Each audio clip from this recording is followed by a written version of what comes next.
Anong Kaibigan, nandito nga tayo sa ambulansya. Kasi mga kaibigan, si Dennis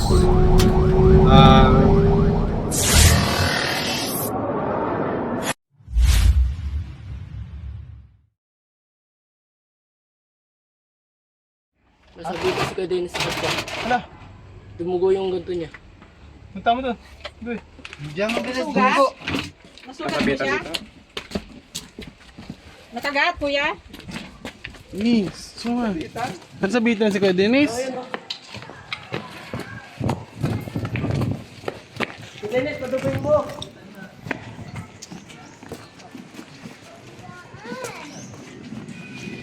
Dito sa gitna eh, sumabit dito eh.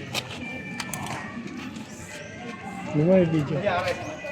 Tuwid mo. Sumabit sa katka. Ha? Saan katka? Dito. Ibubuhol ko na. Baka masabitan ko eh. Merong maliit na gumang. Disgrasya si Kuya Dennis. Paano ka na ano? Oo, pagbuhol ko, itatali ko na. Pagtapos ko doon sa buhol, yun, yung tumusok. Ganun ko. Naramdaman mo yung pangil? Naramdaman mo? Tumusok lang yung isang pangil. Hindi natin alam kung pangil yan. Hindi rin natin alam kung ipin. Pero para makasiguro tayo, diretso natin. Huwag mo nang galaw-galaw ng iba. Diretso na tayo. Ngayon na pinatawag. Ayoko kasi magbaka sakali sa bawat tinto kasi sa Cobra kasi walang daplis. Ayoko nung ano, baka maalarma naman yung ano, lalong nervous yun. Yan kung tutuusin, bali wala. Kasi alam naman natin yan na may dry bite. Ngayon, yung sa akin, mas magandang makasiguro. Mas magandang makasiguro. Kasi mahirap na. Di ba tayo madagdagan ng mga miyembro? Ayoko ko ng ano. Ano natin? Motor ah? Hindi. Inaantay ko yung ambulansya para mas mabilis. Here to Nagcarlan, ilang oras lang naman. Alabang. Oh, ganun. Madali lang din. Ito meron na yata daan dito. Nalabas na yung kalawan na yan. So babalik tayo dito mamaya. Hindi kasi nag-obserbahan ko rin sa alabang. Ng ilang oras. Hanggang bukas na. Bukas na uwi. Nagagalitan tayo ng asawa ko.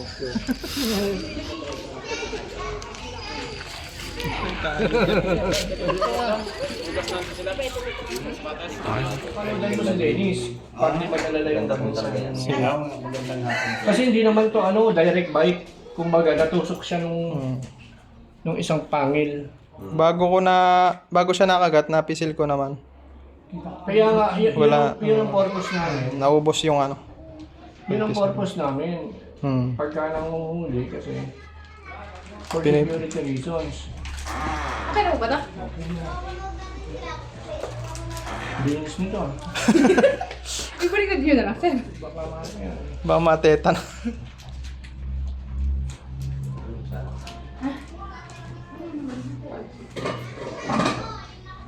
Ay. Ano yan?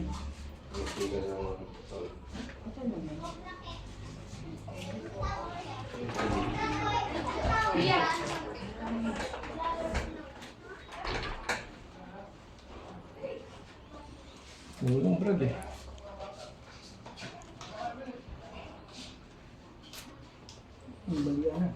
Okay na. Huwag mo siyang ano ha, huwag mo siyang gagalaw na gano'n ha. Tingnan nga, tingnan nga. Okay. Okay, good.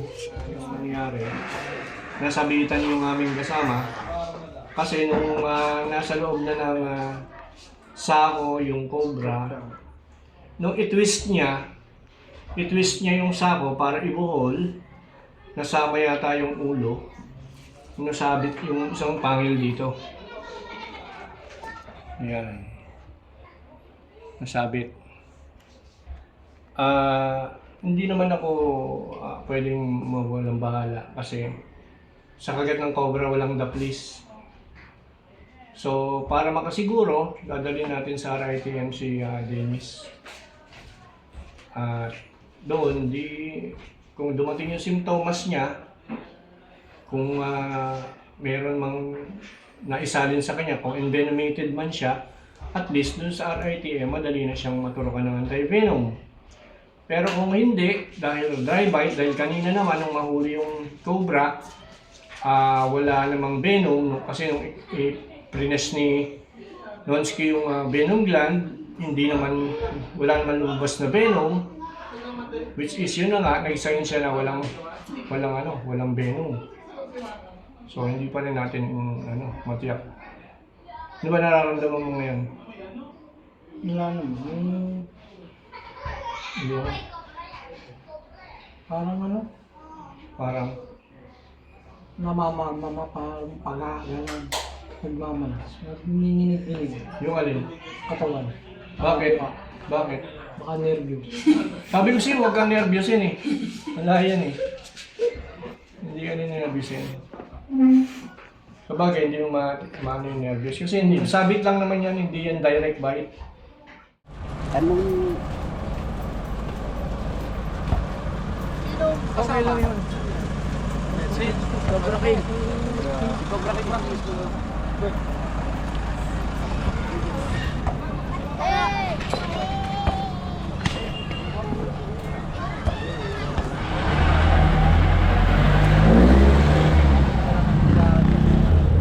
Dito nga tayo sa ambulansya.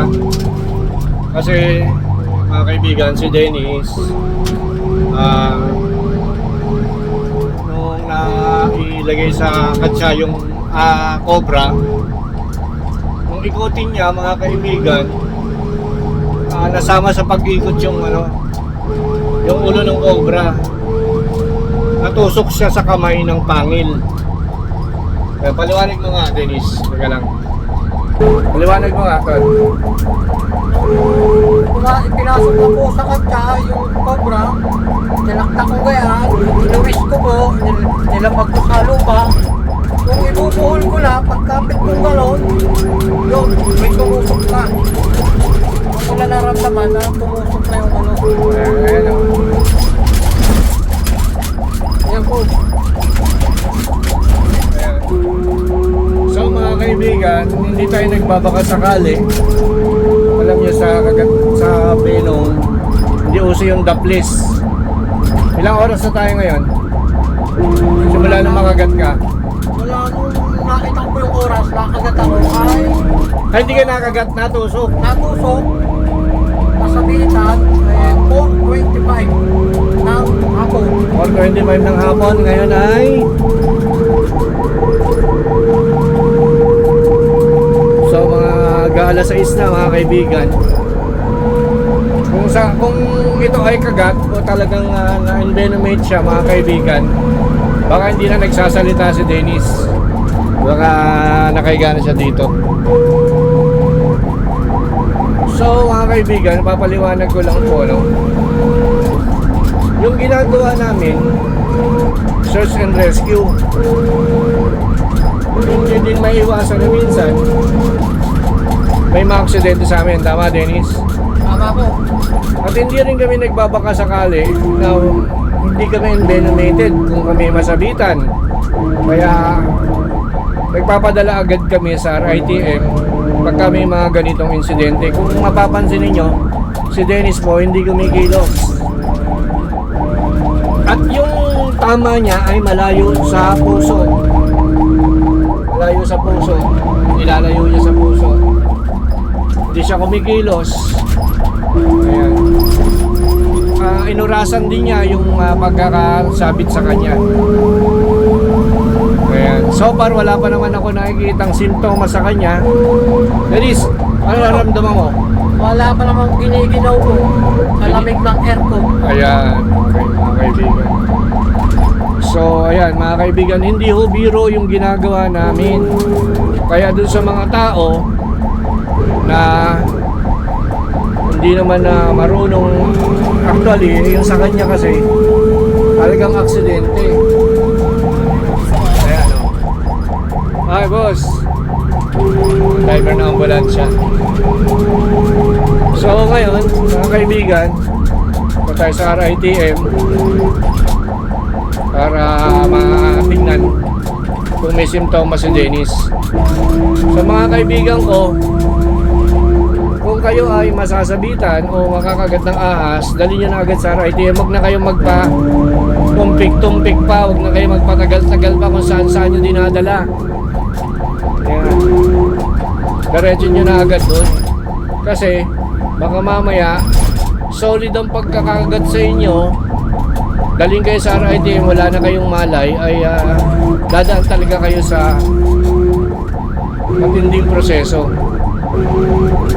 Ayan. Paano, Dennis, pagdating doon sa ospital, di na kita makukuha ng video. Bawal na doon eh. Pero okay ka pa naman, di ba? Ayos pa ako. Sabi mo nga, Marlboro. Malboro. Ayan, pagka ikaw ay envenomated na, hindi mo na mabibigyan yung Marlboro. Okay. Sige po, mga kaibigan. Alabang na po.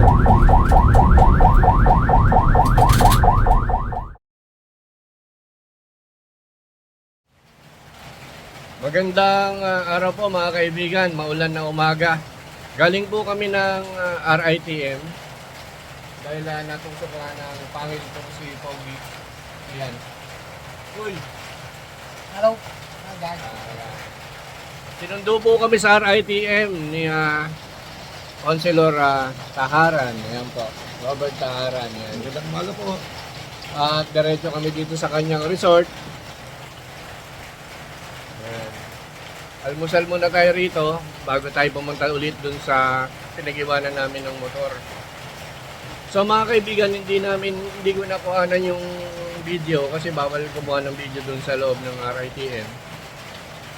So yun nga, medyo na-disgrasya yung ating kasama, si Dennis Cobra. Ayan. Dennis, paliwanag mo nga, ano ba naramdaman mo nung matusok ka ng pangil? Maramdaman ko po, nung ako'y matusok ng panel, nakabitan. Yung una, wala pa naman. Pero nung, siyempre po, parang nervyos, parang medyo nangangapal-ngapal yung aking batok, yung kidney, yung ano. Parang sa nervyos lang po talaga. So mga kaibigan, yun kasi yung nagiging reaction pag nakagat ng cobra, siyempre yung takot mo, hindi maiwasan nervyusin ka. Kaya nga, yun nga, dinala natin siya doon para makatsak tayo na tayo ay siya ay ligtas. Yan, ganda ho dito oh. Sa place ni Konsihal. Konsihal, baka may babatiin ka. Yung masasabi. Binabati ko po yung mga taga-Nagkarlan. Magandang umaga po. Ayan.